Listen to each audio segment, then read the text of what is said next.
সহিহ মুসলিমের ৬৬ নম্বর হাদিস, রাসূলুল্লাহ সাল্লাল্লাহু আলাইহি ওয়াসাল্লাম বলেছেন, লা ইয়াদখুলুল জান্নাতা মান লা ইয়ামানু জারুহু বাওয়াইকাহু। ওই ব্যক্তি জান্নাতে যেতে পারবে না, জান্নাতে যাবে না, অথচ মুসলিম, নামাজ পড়েছে, সহি আকীদার দাবিদার, কিন্তু কিসের জন্য জান্নাতে যাবে না?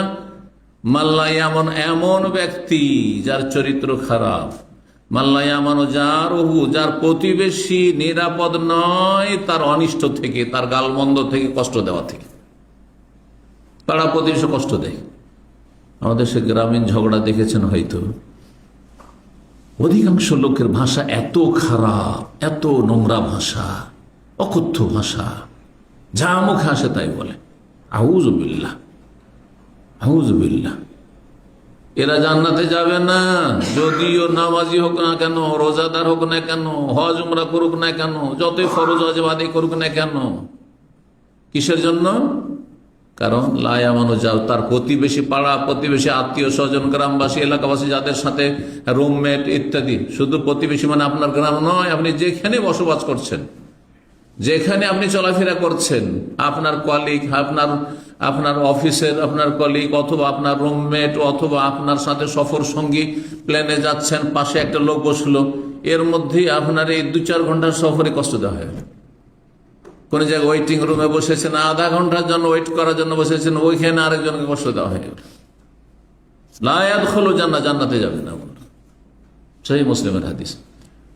মুসনাদ আহমদে এই হাদিসটি অন্য ভাষায় রয়েছে, ওয়াল্লাহি লা ইউমিনু, ওয়াল্লাহি লা ইউমিনু, ওয়াল্লাহি লা ইউমিনু। আল্লাহর কসম করে বলছি, সত্যিকারের মুসলিম নয়, মুমিন নয়, মুমিন নয়। নবী সাল্লাল্লাহু আলাইহি ওয়াসাল্লাম যখন এই কথা 3 বার করে কসম করে বলছেন, সাহাবীরা জিজ্ঞাসা করলেন, মান হিয়া ইয়া রাসূলুল্লাহ ওয়া মান হুম ইয়া রাসূলুল্লাহ, কারা মুমিন নয়, কারা মুমিন নয়? তখন নবী সাল্লাল্লাহু আলাইহি ওয়াসাল্লাম বলেন, আল্লাযী লা ইয়ামানু জারুহু বাওয়াইকাহু, যার পাড়া প্রতিবেশী, আত্মীয় স্বজন, নেবার, আশেপাশের লোকেরা, যাদের সাথে চলাফেরা করে, উঠা বসা করে, তার অনিষ্ট থেকে নিরাপদ নাই। অনেক ভাইরা এখানে আসেন, আসার পরে পাশে আধা ঘন্টা, 40 মিনিট, 1 ঘন্টা হয়তো ক্লাসে বসেছেন, আলোচনা শুনতে বসেছেন, ওর মাঝে আপনার কথার দ্বারা অথবা কাজের দ্বারা, আচরণ দ্বারা কষ্ট দিয়ে চলে গেছেন। আর তারপরে আমার কাছে অভিযোগ আসে যে আপনার অনেক পুরাতন ছাত্ররা আমাদের সাথে খারাপ আচরণ করে। কষ্টদায়ক কথা। এই সামান্য কিছুক্ষণের মধ্যে কষ্ট দিয়ে দিলেন, তাহলে সারা জীবনের জীবন সঙ্গী, তা সে আপনার অনিষ্ট থেকে, আপনার কষ্ট থেকে, হ্যাঁ, আপনার জুলম অত্যাচার, সীমা লঙ্ঘন থেকে কি করে মুক্তি পাবে? কি করে রক্ষা পাবে? কি করে আপনি স্ত্রীকে শান্তি রাখবেন? কি করে ছেলে মেয়েদেরকে শান্তি রাখবেন? কি করে বাপ মাকে শান্তিতে রাখবেন? আপনি আপনার ভাই বোনকে কি করে শান্তিতে রাখবেন, সুখে রাখবেন?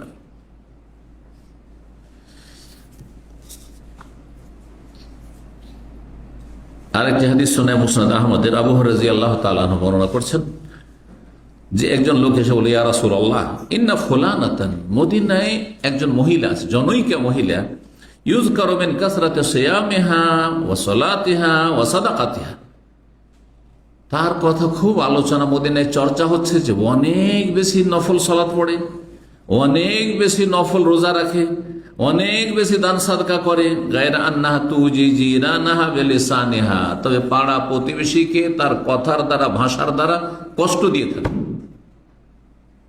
কষ্ট দেয়।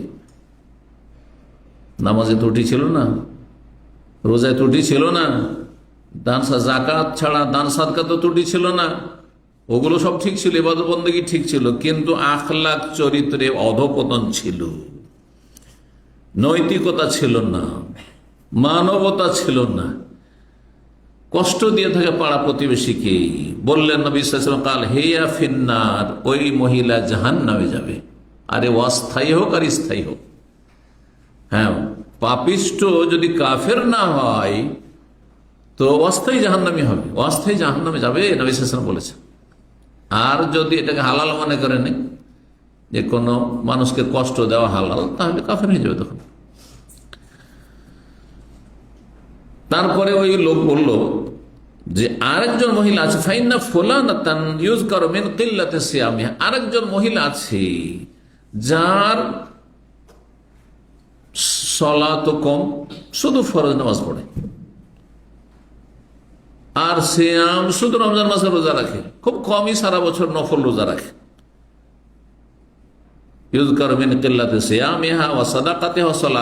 নামাজ, দান, সাদকা, রোজা এগুলি তার কম।